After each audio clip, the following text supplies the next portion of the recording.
پروردگاری کوئی نہیں ہے، تم جیسے نمازیوں جیسا کوئی نمازی بھی نہیں ہے۔ کیا ہم نے سوچا کہ ہمیں نماز کیا درس دیتی ہے، ہمیں قرآن کیا درس دیتا ہے، ہمیں قرآن کیا کہتا ہے؟ صرف ماں باپ کے بارے میں ذرا سنو۔ میں نے جو قرآن مجید فرقان حمید کی آیت آپ کے سامنے تلاوت کی ہے، اللہ پاک نے فرمایا محبوب جب یہ پیسے والے لوگ، مالدار لوگ آپ سے آ کے سوال کریں، یسألونک ماذا ینفقون، یہ پیسہ کہاں پہ خرچ کریں، کس جگہ کے اوپر یہ دولت خرچ کریں جس سے خدا اور مصطفیٰ راضی ہو جائیں، سنو اللہ کا قرآن کیا کہتا ہے۔ فرمایا یسألونک ماذا ینفقون، محبوب جب یہ آپ سے آ کے سوال کریں کہ یہ پیسہ اور دولت کہاں پہ خرچ کریں، قل ما انفقتم، میرے محبوب آپ اپنی زبان پاک سے اعلان فرما دیں خدا تمہاری اس دولت سے پیار کرے گا، خدا تمہارے اس پیسے سے محبت کرے گا، خدا تمہارے اس پیسے کو درجہ قبولیت عطا فرمائے گا۔ کس پیسے کو درجہ قبولیت عطا فرمائے گا؟ فرمایا ما انفقتم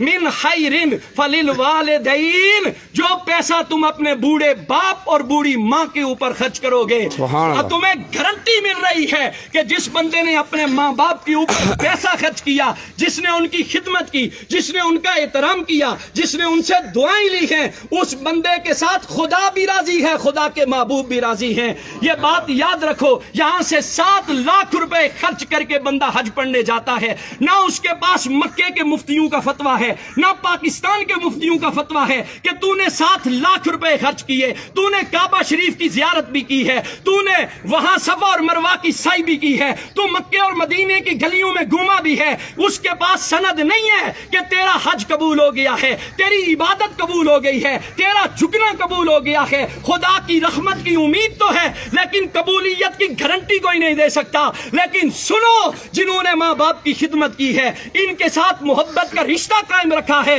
میرے آقا کی حدیث پاک کہتی ہے، فرمایا صبح سویرے اٹھو مسکراتے چہرے کے ساتھ اپنے باپ کے سامنے جا کے کھڑے ہو جاؤ، اپنی ماں کے سامنے جا کے کھڑے ہو جاؤ، ہنستے مسکراتے چہرے کے ساتھ۔ ان کی خدمت تو بات کا درجہ ہے، ان کو پیسے دینا تو بات کا درجہ ہے، صرف اپنے ماں باپ کی مسکراتے چہرے کے ساتھ ان کی زیارت کر لو۔ حضور علیہ الصلوۃ والسلام نے فرمایا گارنٹی ہے اسے کہ میرا رب اسے مقبول حج کا ثواب عطا فرمائے گا۔ ہم یہاں سے حاجی صاحب بننے کے لیے مکے کی گلیوں میں تو جاتے ہیں، مدینے کی گلیوں میں تو جاتے ہیں، پیسے تو خرچ کرتے ہیں۔ کبھی سوچا تمہارا بوڑھا باپ گھر میں بیٹھا ہوا ہے، کبھی سوچا تمہاری ماں وہ محبت کی نظروں سے تمہیں دیکھ رہی ہے، شاید میرے بیٹے کو زندگی کا گزرا ہوا کوئی لمحہ یاد آ جائے، شاید اسے زندگی کی کوئی بیتی ہوئی یادیں ستائیں کہ میرے باپ نے میرے لیے اتنا کچھ کیا تھا، میری ماں نے لوگوں کے دروازوں کے اوپر جا کر کپڑے دھو کر برتن مانج کے لوگوں کے گھروں میں جھاڑو لگا کر، آپ اور میں روز دیکھتے ہیں بوڑھے ضعیف العمر لوگوں کو کہ روڈ کے اوپر سوٹی اٹھا کر لوگوں سے مانگ رہا ہے۔ کبھی اس بابے سے ایک دفعہ پوچھ کے دیکھو، بابا یہ تو کس کے لیے مانگ رہا ہے؟ تو لوگوں کے دروازوں کے اوپر جاتا ہے، تو کس لیے جاتا ہے؟ کیا تجھے اپنی ضرورت ہے؟ وہ باپ کہتا ہے نہ نہ، مجھے میری ضرورت نہیں ہے، میں زندگی گزار سکتا ہوں، لیکن میرے گھر میں ننھے ننھے بچے ہیں جو شام کو میرا راستہ تکتے رہتے ہیں۔ ہمارا باپ گھر میں سودا لے کے آئے گا، ہمارے لیے اناج لے کے آئے گا، وہ سارا دن دھوپ کے اندر رہ کر محنت کر کے تمہارے لیے لا کے وہ خرید کر کے لاتا ہے۔ کبھی تمہارے دل کے اندر حیا پیدا نہیں ہوئی؟ آج تمہارا باپ تمہارے سامنے کھڑا ہے اور ہماری یہ نوجوان نسل اپنے باپ سے کہتی ہے او جی تساں ڈن بھائی ہوئی جی انہاں دا دماغیا کم نہ کرنا، سڑکے چنی تے سڑے نوجوان اپنے پیو نے بارے چ گلاں نے، پاپا تس ناراض نہ ہویا، سڑے ابے اور نے دماغیا کم نہ کرنا، محلے والے گچھیا نے سڑے اما نے دماغیا کم نہ کرنا۔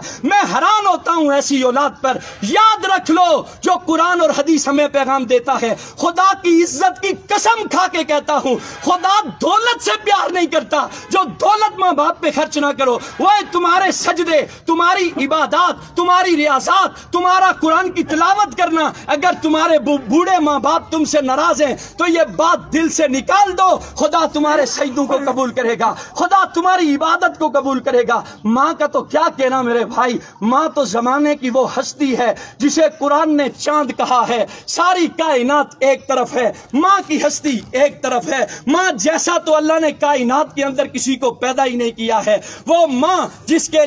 کے بارے میں ایک شاعر بول کے کہتا ہے، ایک مدت سے میری ماں نہیں سوئی تابش، میں نے فقط ایک بار کہا تھا کہ مجھے ڈر لگتا ہے۔ تابش کہتا ہے میں نے زندگی میں ایک مرتبہ کہا اماں مجھے ڈر لگتا ہے، اس کے بعد میری ماں نے سونا ہی چھوڑ دیا۔ ایک اور شاعر بول کے کہتا ہے، وہ کہتا ہے وہ اس ڈر سے دوپہر کے وقت بچوں کو سلا دیتی ہے، شاید کھلونے بیچنے والا پلٹ کے واپس نہ آ جائے۔ ایک اور شاعر بول کے کہتا ہے، وہ کہتا ہے جس گھر میں روٹیاں 4 ہوں بندے 5 ہوں، اس گھر سے ایک ہی ہستی کی صدا بلند ہوتی ہے، مجھے بھوک نہیں ہے، وہ کوئی اور نہیں ہوتا، رب کعبہ کی قسم وہ ماں ہوتی ہے۔ ایک اور شاعر بول کے کہتا ہے، وہ کہتا ہے زمانے والوں ماں کی عزت کرو، ماں کی قدر کرو، یہ وہ ہستی ہے جب دنیا سے جاتی ہے زمانہ پیسے والوں سے پیار کرتا ہے، زمانہ کوٹھیوں والوں سے پیار کرتا ہے، زمانہ بینک بیلنس اور کاروں والوں کے ساتھ پیار کرتا ہے۔ ماں اس ہستی کا نام ہے کہ جب جانے کا وقت آتا ہے سارے بچوں کو بلا کے کہتی ہے